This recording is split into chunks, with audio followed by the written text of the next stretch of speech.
Session 5, Final Project by Christy Barron. Electronic Medical Records. Electronic medical records, EMR, and electronic health records, EHR, are a vital part of any health organization. EMR continues to evolve with advancing technology. So what is EMR and EHR? Electronic medical record, or EMR, systems present a systemized collection of patient health information in a digital format for supporting the clinical and administrative processes of a single healthcare organization. An electronic health record, EHR, includes data from all clinicians and healthcare organizations involved in the care of a patient.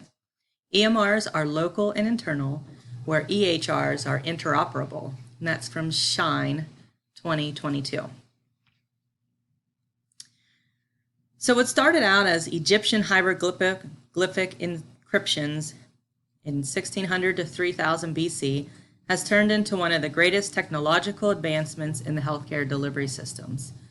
So it dates back to the 1900s with the discovery of the Egyptian hieroglyphic inscriptions.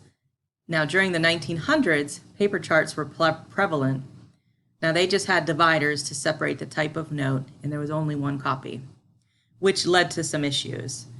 When you only have one copy available, if it gets lost or stolen or destroyed, then you've just now lost the whole complete record.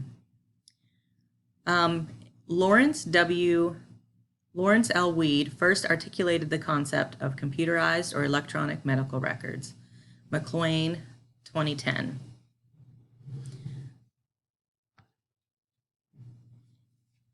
So what are some of the issues with the EMR, EHR systems?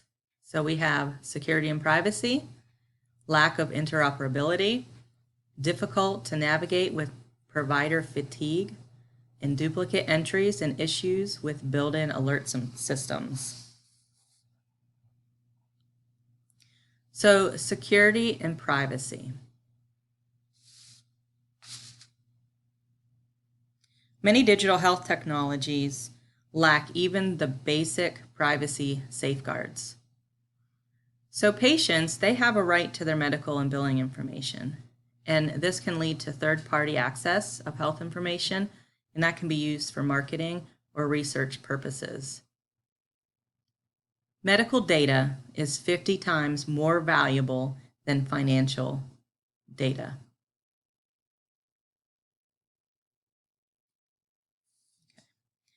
The Health Insurance Portability and Accountability Act, or HIPAA, established guidelines for using and sharing data.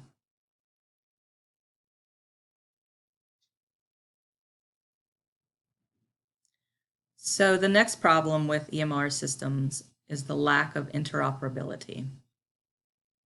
According to the IT director at my hospital, Rick Smith, he states, the single biggest issue with EHR is interoperability. Interoperability is the ability of different systems, devices, applications, or products to connect and communicate in a coordinated way without effort from the user end. So currently, if a patient sees providers at multiple facilities, the records do not follow the patient from facility to facility. In an ideal scenario, those records would be available no matter what hospital, no matter what doctor that you saw, and they could access that in real time in an ideal situation. So another reason for the lack of interoperability is that EMR vendors are reluctant to work together because they fear liability if there's a data breach. Remember, I said earlier that medical data is 50 times more valuable than financial information. So they're definitely afraid of liability if that ever happened. There are 3 types of breaches: physical breach, electronic breach, and skimming.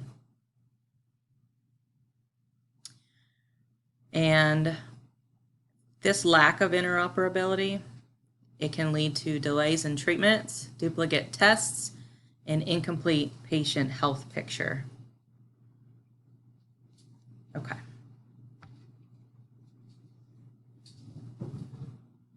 The next issue with EMRs of today is the difficulty with the layout.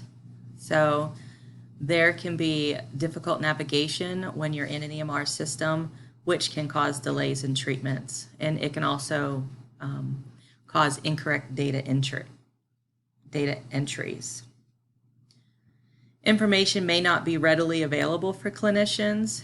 And according to Rich Wine, he states the adoption and use of electronic health records have been linked to decreased job satisfaction and increased burnout among care providers. So duplicate entries and issues with built-in alert systems can also be a problem with the EMR systems of today. According to Steinkamp in 2022, he states that duplicated text is a well-documented hazard in electronic medical records, leading to wasted clinician time, medical error, and burnout. I've seen this in my own hospital with the copy and paste function. It seems like a time saver, however, it can lead to information that is not accurate.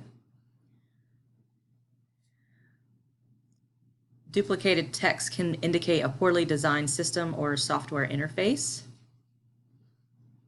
And some of the issues with the alert systems can be medication errors. They persist despite safety improvements. So systems must be checked regularly to prevent the malfunctioning alert systems.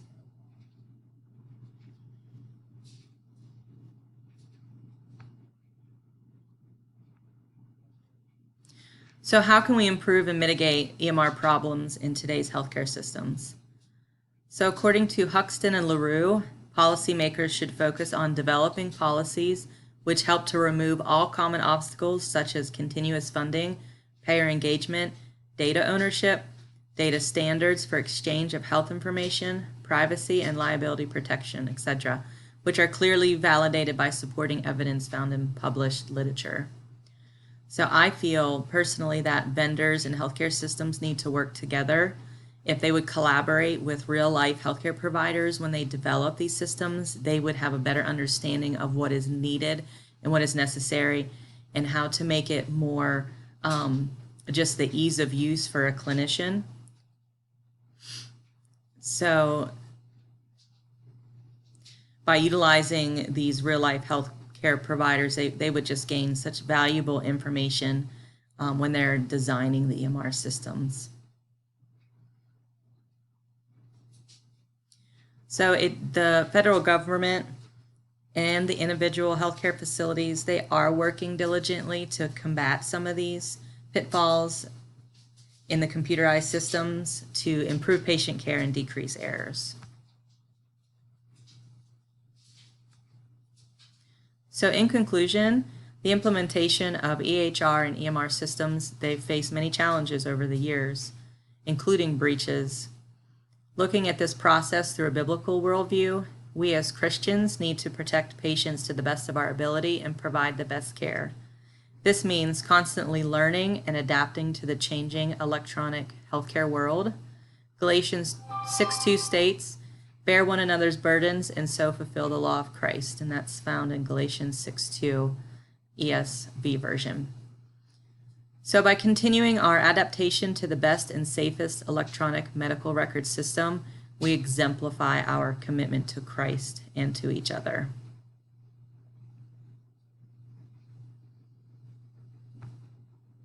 And here are my references. Thank you very much.